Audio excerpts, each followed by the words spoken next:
Namaskar and welcome to Indian Diplomacy, show on India's national broadcaster Doordarshan about Indian foreign policy, India's international relations, and key trends and developments around the world that have an impact on India's rise. Viewers, in this episode, we are looking at the emergence of a multipolar world order. World politics is never static, and orders come and go and shift into new orders.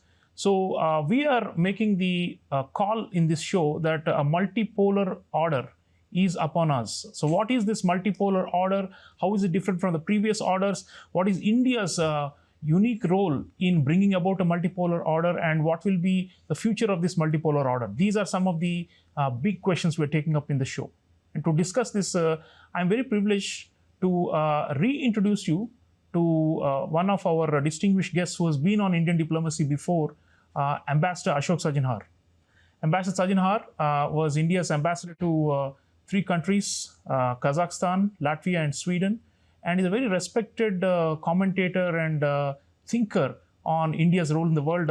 Sir, welcome back to Indian Diplomacy. Thank you very much. Great pleasure to be here. Thank you.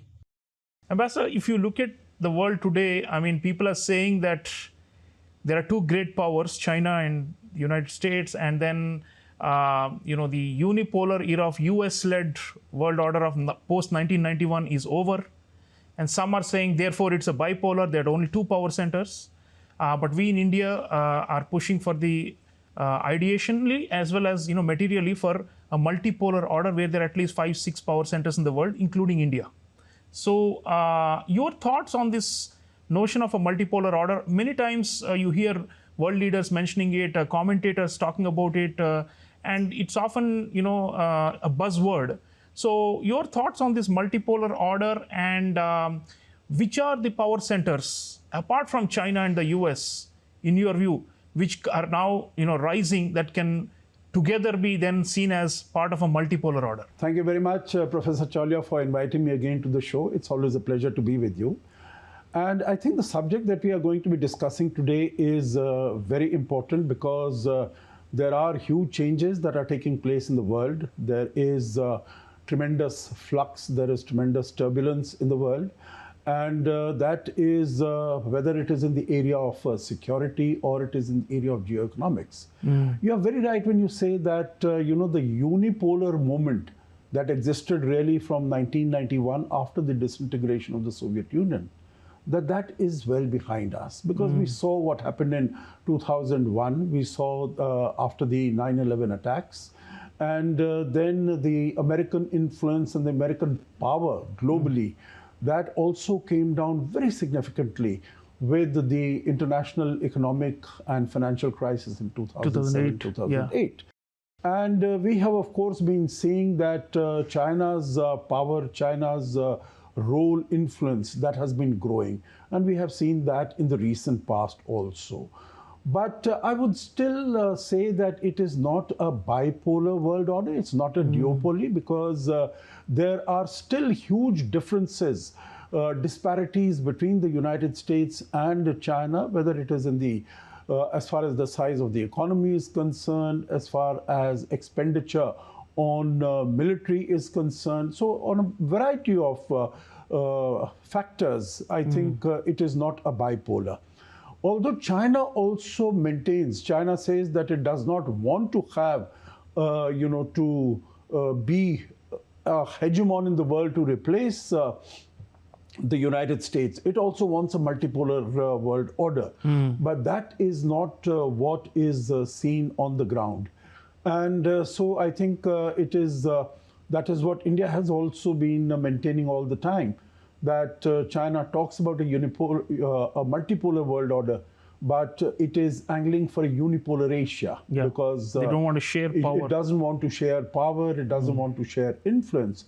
So of course the movement is in that direction. And I would say, your question was, which are the big centers of power? And I think if we look around in the different continents, power has been growing as far as different countries are concerned. I would say after Russia and the United States, if you look at the comprehensive power index, so to say, not only in terms of GDP, not only in terms of military power, not only in terms of political influence, but also in other areas, then of course we have seen that Russia is a significant power, so that would be a significant pole.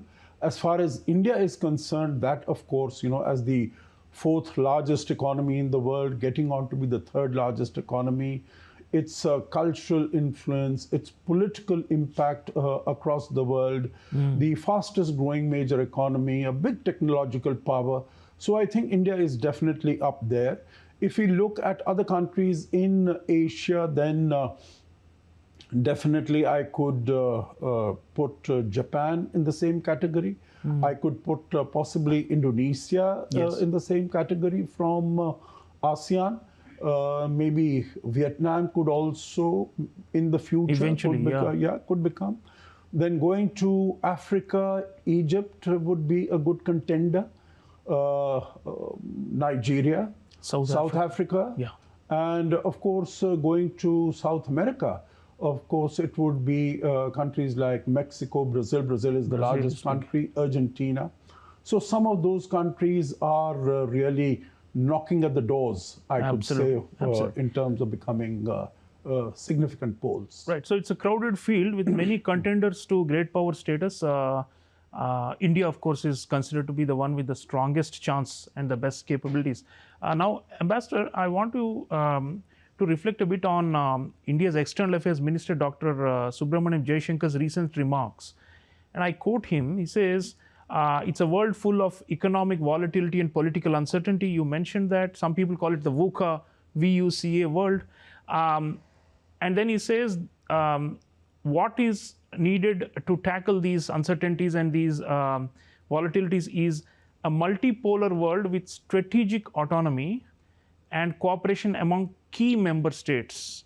So I want you to take up these two themes, especially the concept of strategic autonomy, because presumably you can be rich and powerful and you can have military muscle and even maybe soft power, but if you are not acting autonomously but are already under an existing great power or a junior partner or an alliance partner, then probably you are unlikely to become a great power, right? So that's an important element where he's saying that you must have strategic autonomy, and that is the basis on which you can have multipolar order. And of course, we are very familiar with the concept of strategic autonomy. And not only India, I mean, many countries talk about it. France talks about strategic autonomy. Germany, the German foreign minister was here recently, and they were talking about strategic autonomy. So does Brazil, and many of the other power centers are talking about. So why is this so important, and which among these set of varied players you think is genuinely strategically autonomous today and therefore has a better chance of becoming a great power? Yeah, thank you for that question. When we're talking about which could possibly be potentially be big significant poles in the world, we did not take up Europe, but the countries that you mentioned, France, Germany, Italy, UK, I think these are prime contenders as far as different poles of the world are concerned. But you're very right. I think there cannot be multipolarity, there cannot be an independent pole if there is not a strategic autonomy as far as that country is concerned. Because what does really multipolarity means? That a country should have independent agency to take decisions, that it should not be, it should not really be influenced to change its strategic choices, for instance. So I think in that sense, strategic autonomy is absolutely essential. It is the sine qua non for definition of a separate pole, multipolarity, and being an independent actor, an independent player, so to say, as far as this is concerned. And I would say, meaning you did mention about some of these countries, France and Germany, etc. But you see, so far we have seen that although European Union and Europe in that sense was autonomous in terms of taking economic decisions, but as far as its security was concerned, it was hugely dependent upon the United States. It is only now that it is really coming out of that and deciding that they have to invest, they have to spend, they have to become self-sufficient as far as their security is concerned. So I think there cannot be any multipolarity without a strategic autonomy. And of course, there has to be cooperation because, you know, all these multi-poles, the different poles, they should not really be acting against each other. They must be collaborating because the whole idea is that you cooperate between different countries and you have a more peaceful, more stable, and more prosperous society, community, and the world. So I think to respond to your question as to which are the countries which have the capacity, which are taking, you know, which are utilizing the independent agencies to take decisions for themselves, definitely India and Russia come in that category. And I think after the advent of President Trump just a few months ago, and particularly over his actions over the last 4 or 5 months, I think more and more countries are being forced to determine for themselves in terms of their future course of action. For instance, Japan, for instance, South Korea, for instance, Australia. Even as far as India is concerned, let me put it this way, there are no dependencies as far as India is concerned on the United States. But of course, we want, it is a comprehensive global strategic partnership. We want good relations. But the recent tariffs that have been imposed on India, that has very badly dented and shaken the trust that existed between the two countries. But we are very keen on maintaining our autonomy, and that's an important point, and that gains stature and respect in international affairs. Ambassador, there's also this phenomenon of small group gatherings of non-Western countries, plurilateral, small group, multilateral, whatever we want to call them. And we have two prominent ones. One is the BRICS group, which has expanded now to 10 countries. And there's also the 10-member Shanghai Cooperation Organization. So whenever these summits happen and all these non-Western leaders gather, there is always the word multipolar is branded about quite widely. And most of the leaders' statements and the commentaries about, look, here is the multipolar world order right in front of you. It's visible when these leaders are shaking hands and there is bonhomie among themselves. So these clubs or groups, you know, how important are they? In other words, the format of engagement is not just by every country among these list of emerging powers just becoming more powerful that we have a new order, right? New order, like you said, also involves cooperation among key states, as Dr. Jaishankar was also saying.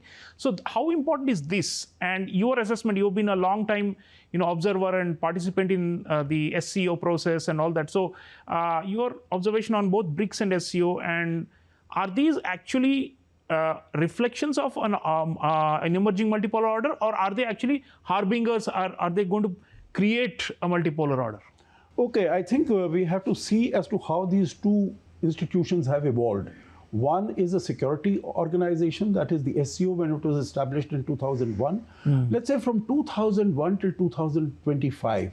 You know, if you were to say as to what are any significant results that you can show, any achievements as far as SCO is concerned, you will be hard put to, you know, put your finger on a very concrete, concrete achievements. Maybe the regional anti-terrorism structure, anti-terrorist structure in Tashkent in 2004 it was established. Then, you know, it could you could say that, but otherwise no. Right now, you know, this picture that you show behind you, and you know, the results of the Tianjin summit, that is basically because of the circumstances that have appeared after Mr. Trump has come. I think he's been pushing back against all countries, and particularly as far as India is concerned, because we see that as far as Russia and China, they have been very close to each other, particularly after the Russian invasion of Ukraine. They have come particularly close to each other.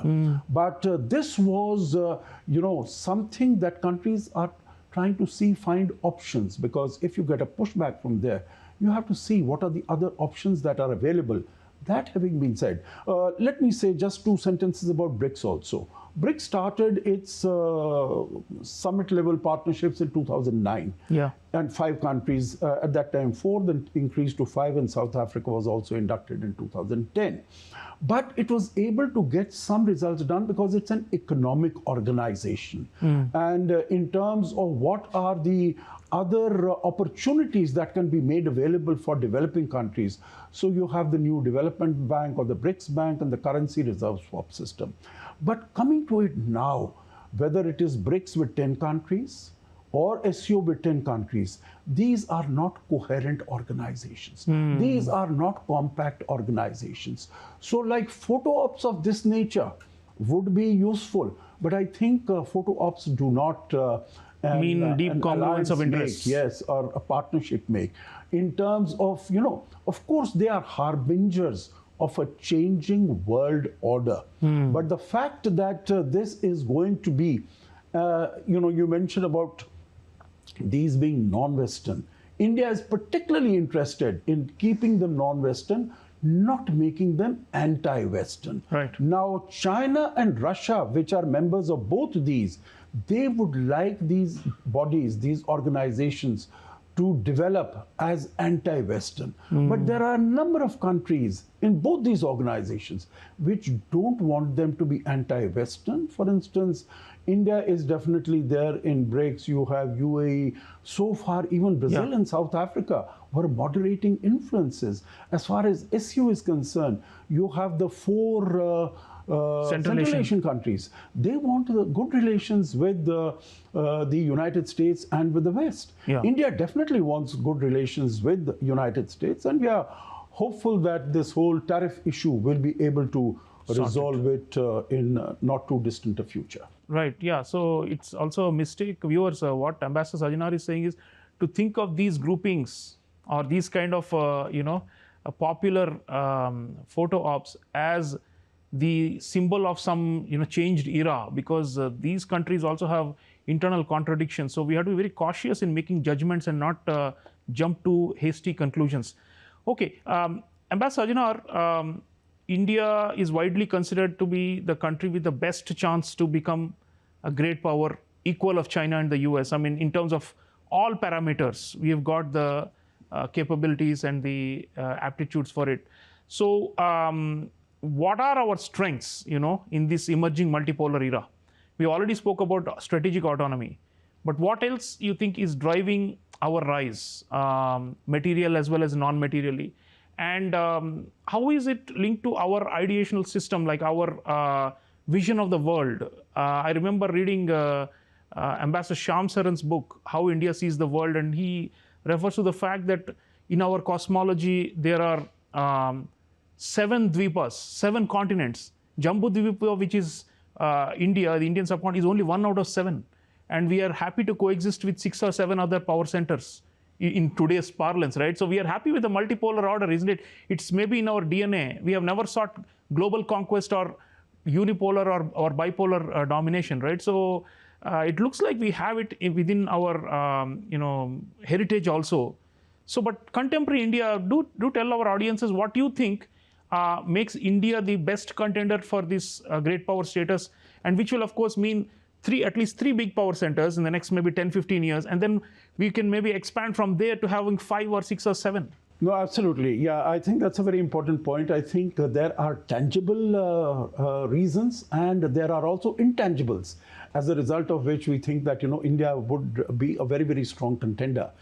As far as the tangibles are concerned, of course, I have mentioned a few of them. As far as India's economic growth is concerned, it's moving fast, going to become the 3rd largest economy. But in addition to that, I think if you look at the political stability in the country, I think that's very important. When you see flux and change and even violent change in very many countries, then I think political stability, we've had it for the last 10, 11 years, and there is stability of decisions that have been taken. You look at the demography. India is one of the youngest countries with a median age of about 25 or 26, while all the others, whether it's in Europe, China, Japan, these are all graying economies, with the 44-year median age with all these countries. Then whether it is technology, it is India which took the Chandrayaan to the South Pole, the darker portion. You look at the DPI in terms of focusing on utilizing technology for the digital public infrastructure, UPI, etc. So I think there are, look at India's democracy. And that, I think these are many tangible, intangible. But what you mentioned about the civilizational heritage of India, I think that's very important, because what is the guiding principle as far as India is concerned? It is Vasudhaiva Kutumbakam. You remember when Prime Minister Modi went to the United Nations in 2014, his first address to the UN General Assembly in 2014, he referred to Vasudhaiva Kutumbakam, that we want to be friends with everyone. And this is exactly what you mentioned, that India is one of the poles and it is very happy to coexist. Now, India also doesn't only say, it does walk the talk. And I'll give you just one example, two examples. When the COVID-19 pandemic struck, and India was, technologically, again, that is its advancement, we were able to create our own vaccines.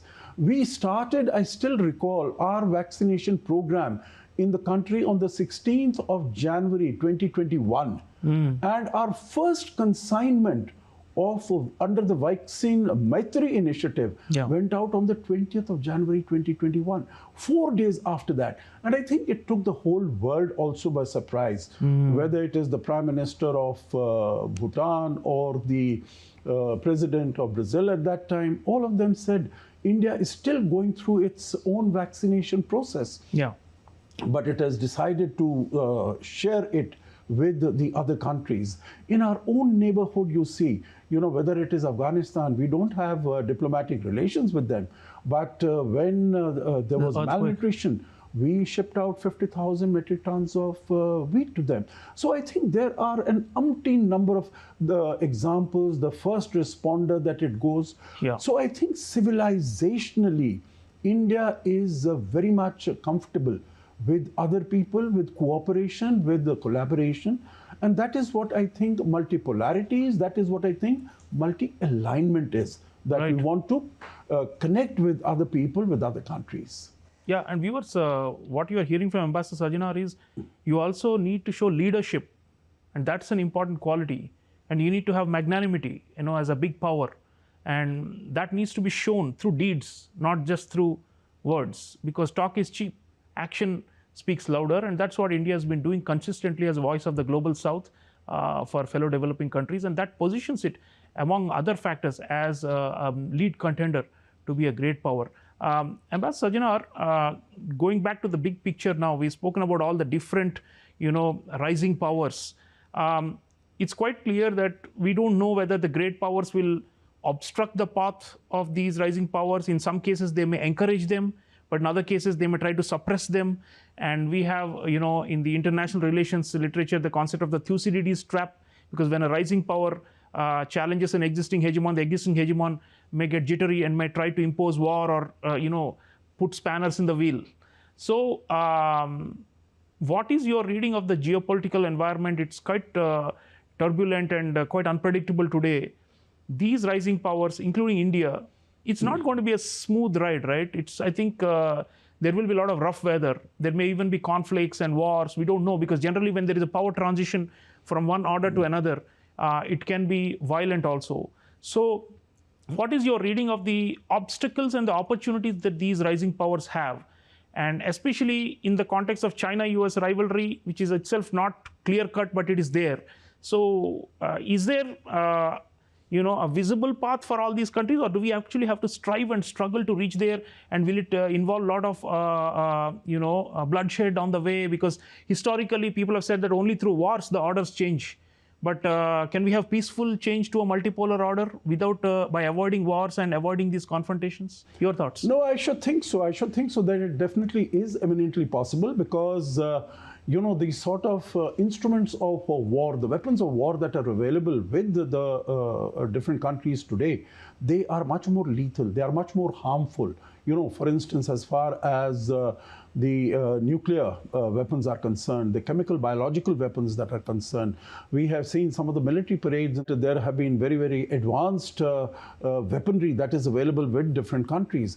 But we have also seen that, all this advanced weaponry, whatever Russia has been able to use against Ukraine, it has not been able to wipe out the spirit of liberty, of independence, of resistance. Yeah. So I think what can be said with some degree of confidence that change is very much in the air. But which direction that change is going to go and how that change is going to take place, I think that is a big question mark still.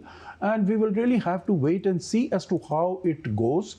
We'll really have to wait and see as to how different countries react to whatever is happening. But definitely, as far as India is concerned, I think India faces headwinds, faces challenges. But there are a number of tailwinds also. There are a number of strengths that India has. And I feel confident that India would be able to deal with all these changes, all this turmoil and turbulence, the flux that is taking place. Because I think in addition to the strengths that we have spoken about, I think what India is doing in the face of whether it is on the border issue with China, with Pakistan, as far as geoeconomics is concerned, as far as the tariffs, the 50% tariffs from our largest trade partner, that is concerned, I think the moves that we have taken to increase domestic consumption so that the companies, enterprises that were exporting to other countries, to the United States and others, that they are able to find better markets, radical economic reforms in terms of GST changes that are taking. I think India is with front foot. It is dealing with all these challenges. Absolutely. Viewers, Ambassador Ashok Sajjanhar says India is on the front foot, and this is actually not just us nationalists saying it.